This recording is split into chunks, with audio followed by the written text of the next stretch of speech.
Vous êtes à l'abreuvoir de l'actualité. Bonsoir, bienvenue les grandes articulations. Protection de l'environnement avec cette innovation, un sac de sachets plastique contre un cadeau de sac de riz et quelques sommes d'argent. Ce n'est pas fortuit, certains lieux publics sont débarrassés de sachets plastiques. Anze décorée depuis des années, l'une des valeurs sûres de la gente féminine. Parler de son talent, Dr Namfafima Diawara, puisqu'il s'agit d'elle, est chirurgienne, gynéco-obstétrique, sans doute une référence dans le domaine de la santé maternelle. C'est le grand format du jour. Forekaria, imams et prêtres sont dotés de matériel roulant. Ce sont des motos pour faciliter la mobilité de ces chefs religieux. En geste du ministre Moussa Moïse Silla, autorités et populations de Moria et d'Izé. Dans l'actualité, en plus de la récente signature de partenariat avec le groupe Netafim, le ministre de l'Agriculture et de l'Élevage a scellé un nouvel accord avec la structure TechPro. Principale piste de collaboration à explorer, le transfert des compétences et le renforcement de la mécanisation en appuyant la maintenance dans les centres de prestations agricoles. Fodé Camara, spécialiste maison. Par cette série de signatures de mémorandums d'entente, le ministère de l'Agriculture et de l'Élevage tend la main au groupe TechPro, un groupe basé en France et évoluant dans beaucoup de pays africains. Nous avons mené à peu près des opérations de 200 millions d'euros en Afrique de l'Ouest francophone depuis une quinzaine d'années environ, en partie au Sénégal, mais pas que. C'est toute une chaîne de production qui fait qu'on passe d'une agriculture vivrière à une agro-industrie. Donc notre rôle, nous, c'est de procéder à cette transformation, premièrement.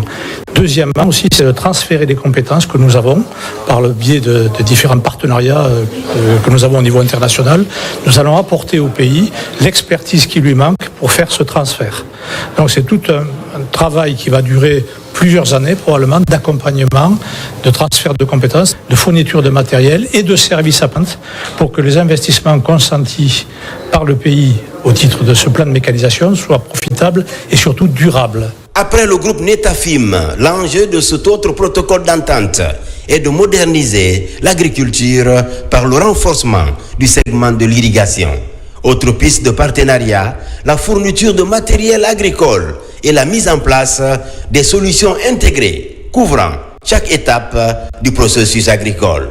Il était donc important au niveau du ministère de l'Agriculture et de l'Élevage que nous puissions trouver un partenaire qui va justement nous aider dans la partie mécanisation, modernisation de notre agriculture, réduire la pénibilité, mais surtout faire en sorte que nous ayons plus de production, donc une grande productivité au niveau de nos paysans, un peu partout en tenant compte bien sûr des réalités de notre terrain, des réalités de nos terres. Ce protocole d'accord va aussi prévoir le volet transfert de compétences et autres dispositions devant professionnaliser les centres de prestations agricoles installés dans les zones de production. Ceci pour accompagner de façon rapprochée les petits exploitants agricoles. Diplomatie, c'est officiel, l'accréditation de l'ambassadeur de la Guinée en France auprès du prince Albert II de Monaco. Sekou Silla a récemment présenté ses lettres de créance au souverain de la principauté.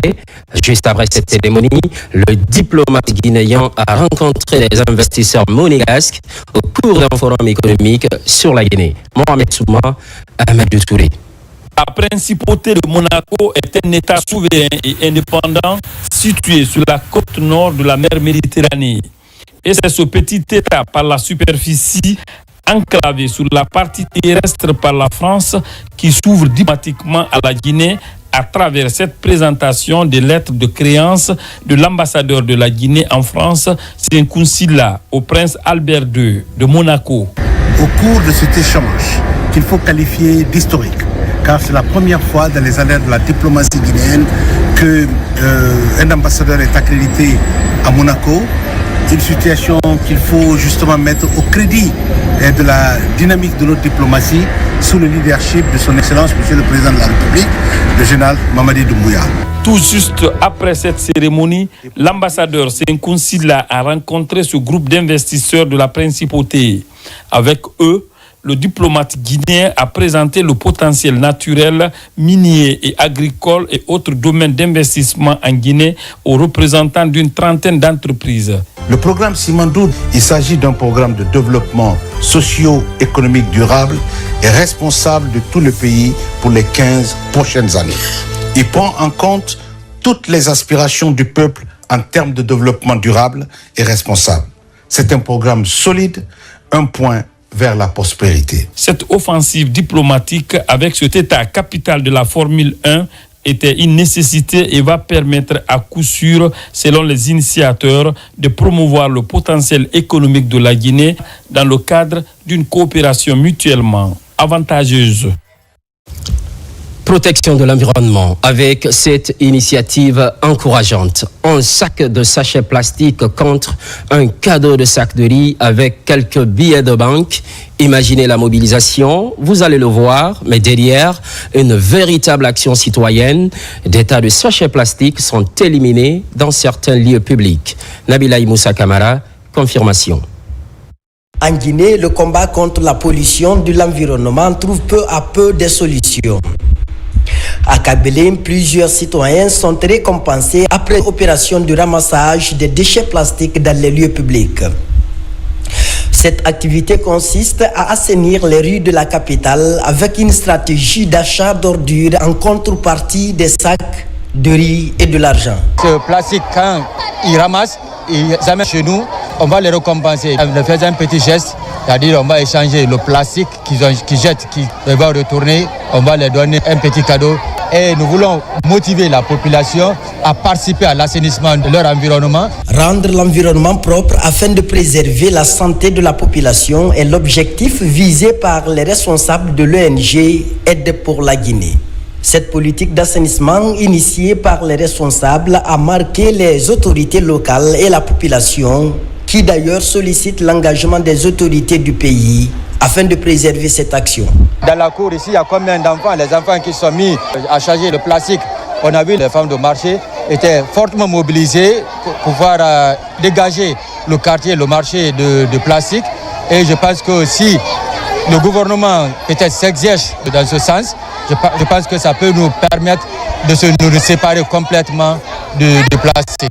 En plus de cette opération d'assainissement, l'ONG Aide pour la Guinée est engagée dans les actions humanitaires. Pour la lutte contre les déchets plastiques dans la capitale Conakry, de bonnes politiques de ramassage d'ordures sont en train d'être mises en place. Ce projet d'assainissement dans la commune urbaine de Kabylie se poursuivra dans d'autres zones du Grand Conakry ainsi que de l'intérieur du pays. Le 7 avril de chaque année, l'humanité célèbre la journée mondiale de la santé. Les spécialistes s'intéressent à la santé maternelle et néonatale cette fois-ci. Pendant ce temps, la Guinée enregistre des avancées dans la protection de la mère et l'enfant. Le ministre de la Santé et le représentant de l'Organisation mondiale de la santé ont fait des déclarations. Kerno Maroufba signe ce commentaire. Cette année, la journée mondiale de la santé, qui coïncide avec la date anniversaire de l'Organisation mondiale de la santé, a mis un accent sur la responsabilité collective afin de mettre fin aux décès maternels et néonatals. Malgré les progrès réalisés ces dernières décennies, la mortalité maternelle et néonatale demeure un défi. Selon l'OMS, plus de 300 000 femmes meurent chaque année dans le monde des suites d'une grossesse ou d'un accouchement. Dans notre région, 20 mères et 120 nouveau-nés meurent chaque heure, soit un total de 178 000 décès maternels et 1 million de décès néonatals chaque année.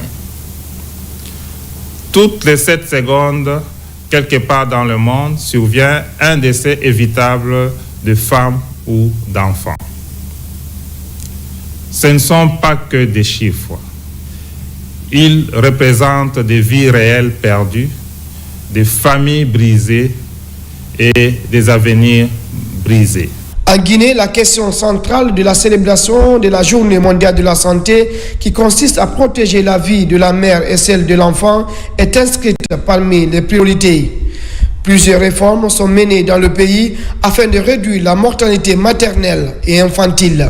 Grâce aux réformes mises en place depuis l'avènement du CNRD sous le leadership du président de la République, chef de l'État, son Excellence général Mamadi Doumbouya, des progrès notables ont été réalisés pour la réduction de la mortalité maternelle et infantile, surtout en zone rurale.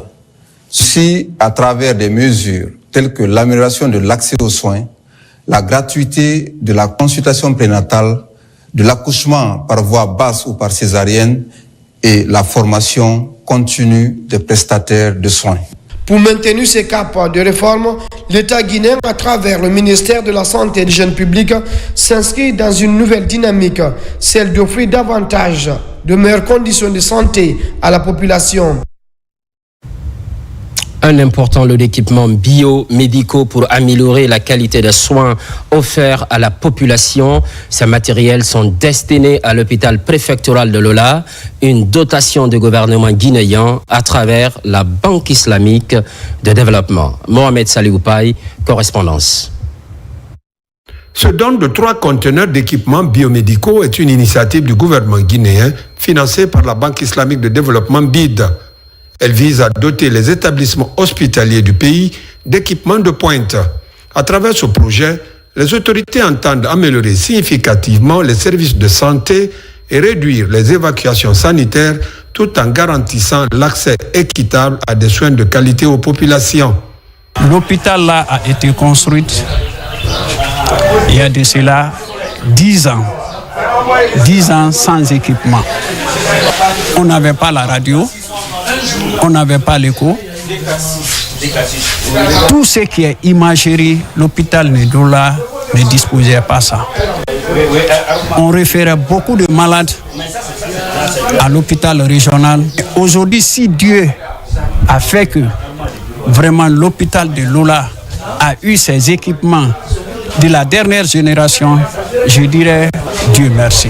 Cela prouve à suffisance dans la démarche de la politique de refondation en cours, leur volonté d'améliorer le cadre de vie de la population guinéenne en général et celle de la préfecture de Lola en particulier. Ces équipements composés d'appareils d'imagerie médicale, de dispositifs de monitoring, d'outils indispensables à la prise en charge des urgences ainsi que des pathologies complexes sont mis à la disposition de l'hôpital préfectoral de Lola par les autorités de la région sanitaire de Zérékoré. Au responsable régional de maintenance de créer une base où on va loger tous ces équipements et à chaque fois qu'on doit passer à l'hôpital ici, nous allons venir vérifier effectivement si les équipements là sont là et si on est en train de les utiliser correctement. Grâce à cet appui, l'hôpital préfectoral de Lola devrait renforcer ainsi l'offre de soins et répondre plus efficacement aux besoins croissants de la population. Préfecture voisine, Zérékoré, dans le domaine de la santé maternelle, elle se distingue par le travail bien accompli. Docteur Namfafima Diawara est chirurgienne, gynéco-obstétrique. Elle multiplie les exploits depuis plusieurs années. Je vous le disais à l'instant, c'est qui lui a valu le poste de chef-service de maternité de l'hôpital régional, mariée et mère de 6 enfants. Une seule question maintenant, comment allie-t-elle profession à la vie de foyer? Élément de réponse dans ce grand format de l'équipe basée en Zérékoré. Dans la capitale forestière Zérékoré, le service de maternité gynéco-obstétrique fait office de référence depuis plusieurs années, enregistrant 400 à 450 accouchements en moyenne par mois, dont plus d'une centaine par césarienne. Ce talent de dynamisme est porté en premier lieu par la chef de service, Dr Namfafima Diawara. Chirurgienne gynéco-obstétrique de son état, elle est experte aujourd'hui dans l'art de sauver des vies. Dans le mois, on peut aller de 350 à 400 accouchements par mois, y compris les césariennes, donc 150 césariennes par mois. Et les interventions en moyenne, on peut faire 30 par mois, qui ne sont pas césariennes, 30 ou plus même. Galvanisé par la dotation en kit d'accouchement et de césarienne, le service de maternité de l'hôpital régional de Zérékoré peut se féliciter de la gouvernance CNRD. On a ici un magasin spécial pour les kits d'accouchement et les kits de césarienne. Et tout est gratuit. Ça vient gratuitement et chaque fois qu'il y a un DNC qui est posé de césarienne, en 5 minutes, la femme est déjà installée. Le magasin est entre la salle d'accouchement et le bloc. Et juste, il y a quelques 2 mètres entre les salles. Ça a beaucoup diminué le nombre de décès maternels. Parce qu'il y avait les retards dans les prises en charge à cause de beaucoup de manquements. Mais grâce vraiment à leur initiative, ça a beaucoup diminué. Et nous, médecins qui sommes là en train de travailler, on travaille dans les bonnes conditions. Parce que quand tous les kits sont au complet, le médecin travaille facilement. L'autre aspect affirmant le leadership de cette Amazone est la prise en charge des patientes souffrant d'autres pathologies. Les cas qui viennent où il faut l'intervention d'autres services, c'est ça l'interconsultation. Donc, tels que des cas de femmes qui viennent diabétiques, qu'on doit césariser ou on doit intervenir. Donc, on travaille très bien avec les autres services. On appelle le service de diabétologie, par exemple. Ils viennent, on gère ensemble. Attisant les convoitises de toutes les préfectures de la région forestière et même de quelques villes de la Haute-Guinée, Dr Namfadima fait aujourd'hui honneur à sa hiérarchie et elle est considérée par ses collaborateurs comme un modèle de femme résiliente. Les résultats sont là. Elle a un sens d'organisation de son service, il faut le dire. Le service de maternité est très bien organisé par Dr Namfadima. Nous lui souhaitons bonne chance parce qu'elle est en train de montrer qu'elle est patriote, elle aime ce pays et nous sommes prêts à l'accompagner dans tout ce qu'elle est en train de faire. Parce qu'elle incarne vraiment ma fierté. C'est une femme, il faut la saluer. Quand les gens viennent, vous connaissez les localités, d'autres viennent, ils n'ont plus rien. Mais elle se donne tout le temps, même si elle se déplace, elle va à la direction alentour, on leur donne des médicaments. Et on fait la prise en charge. Et c'est le conseil là aussi, elle donne à tout le monde. En guise de reconnaissance de ses bienfaits, Dr Namfadima reçoit régulièrement des présents de ses collaborateurs et de ses patientes. J'ai fait une GU, une grossesse extra-utérine, et c'est elle-même qui a fait l'intervention. Après ça, elle a continué avec le traitement. Et après ça, à l'hôpital, les gens disaient que je ne l'ai plus fait d'enfant. Elle me dit non. L'être humain va parler, mais c'est Dieu qui a le dernier mot. Et c'est comme ça, elle a fait son traitement. J'ai fait un premier garçon, c'est lui qui est là, nom de Samoussa. Après aussi 5 ans, je suis tombée aussi en état aussi. Et puis j'ai fait une fille. Et le jour même, je suis allée à l'hôpital, je ne me portais même pas bien. Arrivé, elle me dit, madame, est-ce qu'on parle aujourd'hui de césariser? Il dit, mais madame, il n'y a personne informé. Non. Il dit, mais je n'ai rien envoyé ici. Il me dit, non, t'inquiète. Il me dit déjà, la césarienne est gratuite. Donc le reste, là, je m'en charge. Et c'est comme ça, j'ai été césarisée. J'ai eu cette petite magnifique fille. Coup du sort ou du hasard, notre héroïne n'avait jamais voulu être médecin. Devenir pilote, à l'image de Binta Diallo ou travailler dans les mines, étaient les aspirations de Dr Namfadima. Poussée vers la médecine par son père, elle trouve sa motivation dans le décès de sa sœur cadette lors d'un accouchement. Aujourd'hui plongée dans le firmament des sciences de la santé, la chef du service maternité de l'hôpital régional de Zédékoré dédie le reste de sa vie aux femmes en état de famille. Au niveau de la main-d'œuvre portuaire, un nouveau bureau syndical est installé. Une équipe de 14 membres assure désormais la défense des dockers de l'AGEMAP BEMOP, mais pas seulement. Le nouveau bureau salue l'implication des employés dans ce processus de vote. Abdul Karim Kamara.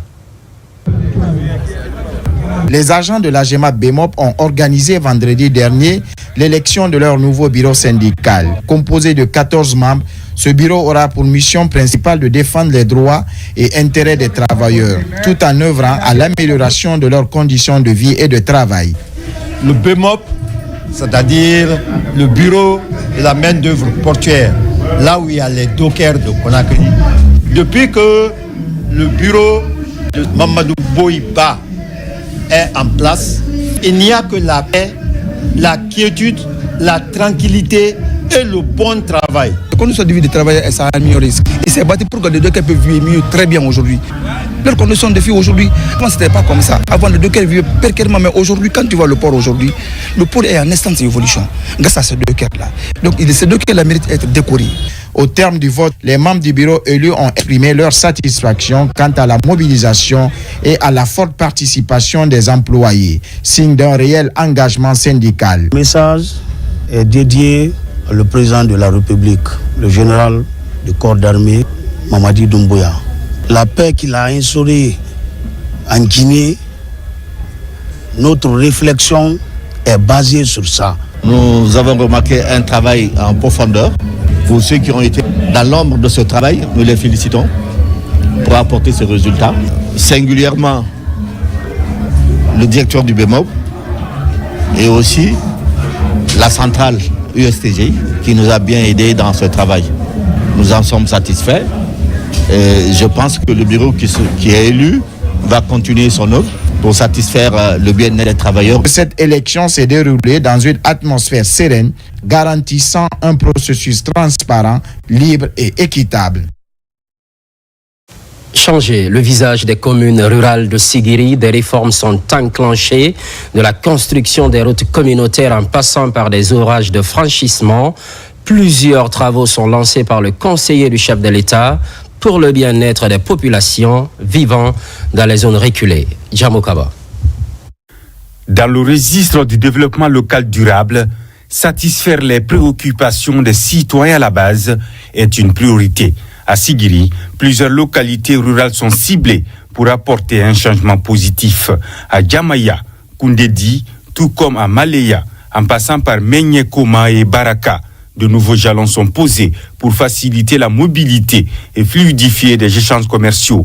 Les travaux de construction des ouvrages de franchissement de cette route coloniale de plus de 100 km sont lancés.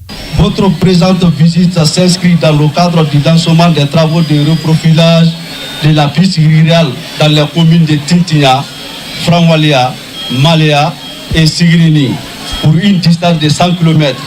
Ce programme est réalisé par le président de la République. Pendant toute la saison pluvieuse, nous sommes coupés du reste de la communauté. Si le président Doumbouya veut nous enlever dans cette souffrance, nous allons mourir pour lui.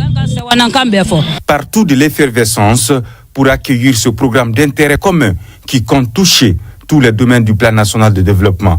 Sous l'instruction de son Excellence, Monsieur le Président de la République, le général d'armée Mamadi Doumbouya, il a donné 3 ponts à Sigiri, à savoir le pont de Nabou, long de 24 mètres sur 8 mètres et sur 9 mètres.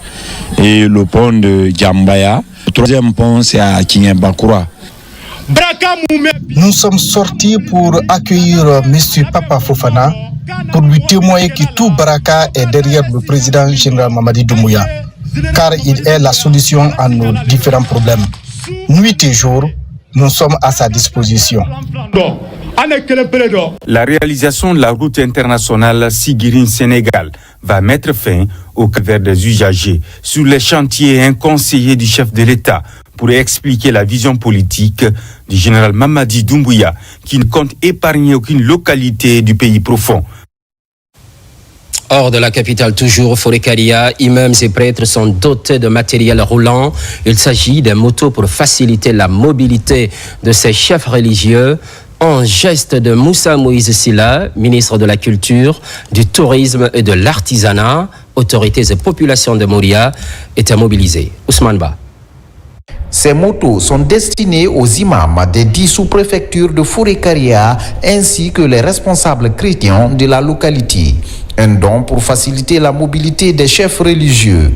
C'est un geste de Moussa Moïse Silla, ministre de la Culture, du Tourisme et de l'Artisanat, fils de Moria. Au nom du chef de l'État, au nom du général Mamadi Doumbouya, aujourd'hui, je procède à la remise de ces motos aux imams des 10 sous-préfectures de Forekaria, mais également aux représentants de nos frères de la communauté chrétienne de la préfecture de Forekaria. Parce que le président de la République est le président de tous les Guinéens. Ceux qui ont une confession religieuse, ceux qui n'en ont pas, il est le chef de l'État, le père de la nation. Et donc, lorsque nous agissons en son nom, nous devons observer un certain recul, une certaine, je dirais, aptitude à rassembler tout le monde. La cérémonie de remise de ces engins roulants a suscité une forte mobilisation des autorités locales et les populations. Nous sommes très ravis. Et le fait que le président nous a donné un moyen de déplacement pour servir le pays, pour servir les musulmans. Ça, c'est la première fois, un grand pas pour nous et un grand espoir pour nous. Vraiment, nous sommes très contents. On ne peut pas, les mots nous manquent quoi.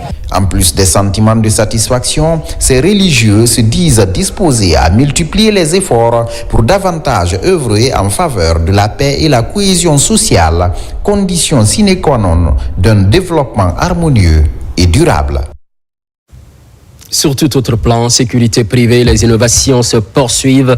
Un accent est mis sur la consolidation des aptitudes des acteurs intervenant dans le domaine. C'est la 9e session de renforcement des capacités au bénéfice des aspirants et dirigeants d'entreprises de sécurité privée. Plusieurs thématiques sont débattues. Karim Kamara.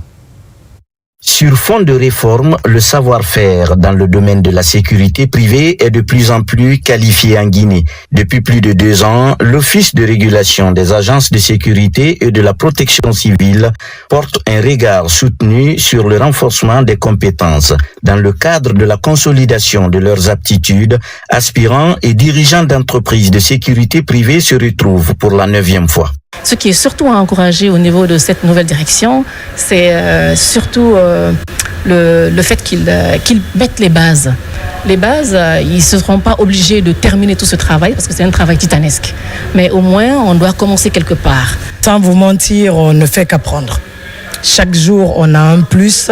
Il y a les fondamentaux de la sécurité privée dont on n'avait aucune idée. On a toujours quelque chose à apprendre. Cet élément de refondation porte sur des thématiques comme la coproductivité de la sécurité privée auprès de la sécurité publique, les dispositions utiles du code pénal, le code du travail ou encore le rôle et mission de l'inspection générale du travail. La qualité des hommes se pose avec acuité, mais aussi de savoir les gérer au quotidien avec suffisamment de flexibilité et aussi de rigidité pour s'assurer que les objectifs sont atteints avec l'approche, avec la méthode qui s'y est. Créer une entreprise de sécurité privée, ce n'est pas donné à tout le monde. Parce qu'aujourd'hui, c'est une entité, c'est une activité qui est réglementée par le décret 0544 depuis 2022.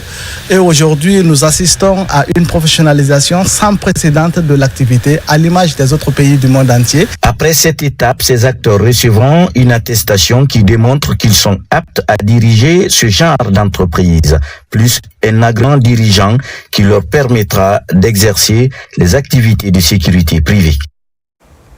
Formation des formateurs sur le programme Simandou 2040. Les femmes sont à la fois initiatrices et cibles de cette démarche. Les opportunités en faveur de la couche féminine sont largement expliquées. Elles espèrent finalement à des retombées pour leur épanouissement. Colonel Morikaba.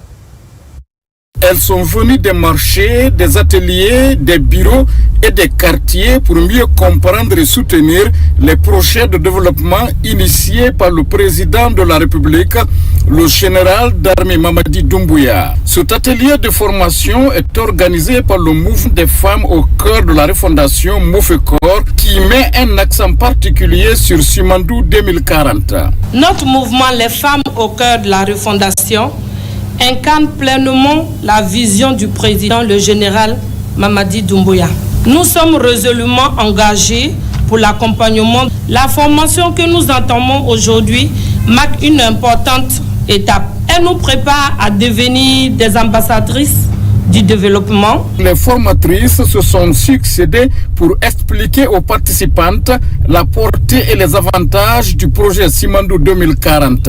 Ce projet ambitieux, initié par le CNRD et porté par le président Mamadi Doumbouya, offre aux femmes de nombreuses perspectives économiques et sociales. C'est quand même la première fois de voir un mouvement de soutien aux idéaux du CNRD dirigé par le président de la République, le général d'armée Mamadi Doumbouya, de penser au renforcement des capacités de ses membres. Parce que c'est vrai qu'il faut soutenir, mais il faut savoir ce qu'on veut et ce qu'on peut. Donc ils ont pour le moment commencé au renforcement des capacités pour pouvoir mettre tous les membres au même niveau d'information sur certains concepts. Il était question de présenter les valeurs et tous ces avantages, mais surtout de dire pourquoi le projet Simandou devrait être un avantage pour les femmes, mais également comment le programme peut servir aux femmes. À l'issue de la session, les participantes ont exprimé leur satisfaction quant à la qualité des modules dispensés. Elles se sont engagées à partager les connaissances acquises avec d'autres femmes de leur communauté. Et puis, cette conférence de presse, c'est à l'actif du ministère de l'Enseignement supérieur. Objectif, annoncer les couleurs de la 9e édition des Jeux universitaires prévus cette année à Kindia. Plusieurs activités sportives et culturelles seront au rendez-vous, avec des innovations bien sûr. La compétition démarre le 19 avril prochain. Amara Kobasouma, Mounir Bari. Comment créer de l'humiliation entre les étudiants, mais aussi dénicher des talents sportifs et culturels au sein des institutions universitaires.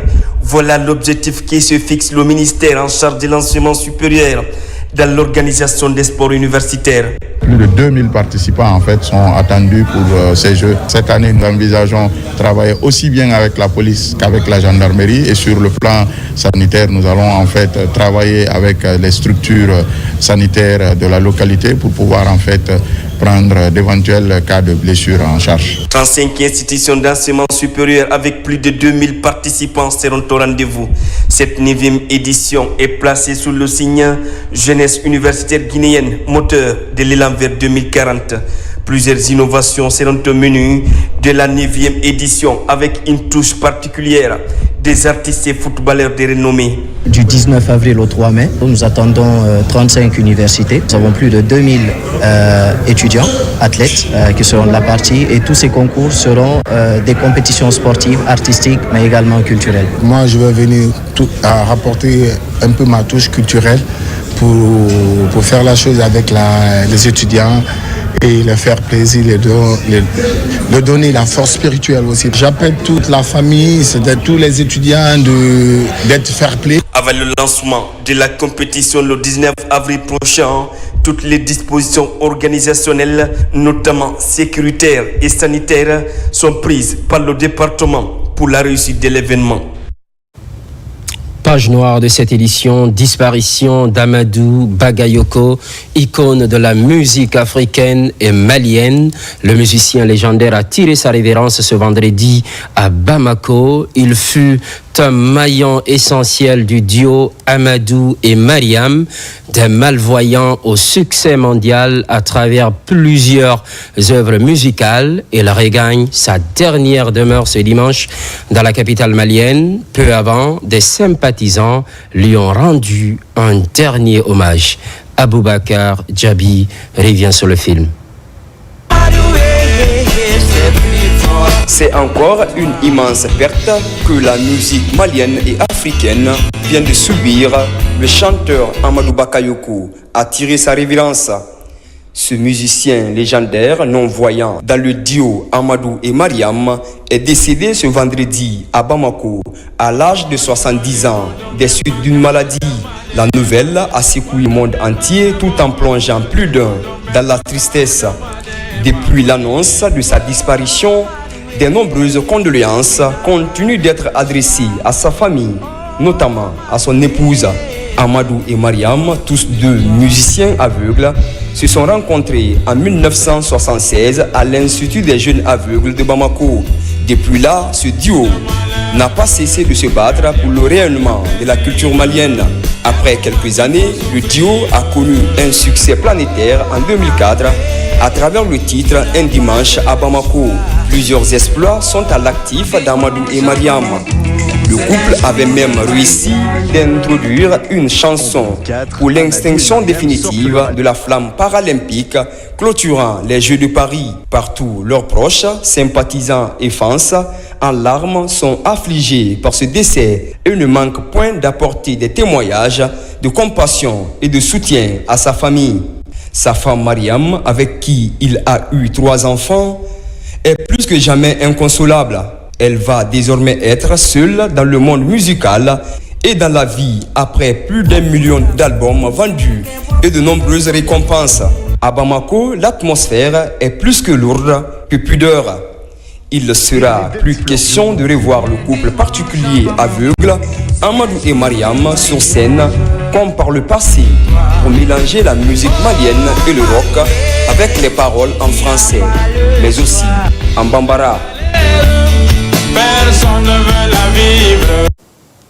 A précisé qu'il a été inhumé ce dimanche à Bamako, capitale malienne. Merci pour l'estime sans cesse renouvelée également à l'ensemble de la rédaction et aux équipes techniques. Les programmes se poursuivent, l'actualité évolue en Guinée, notre paradis, terre de richesse et d'innovation. À très vite.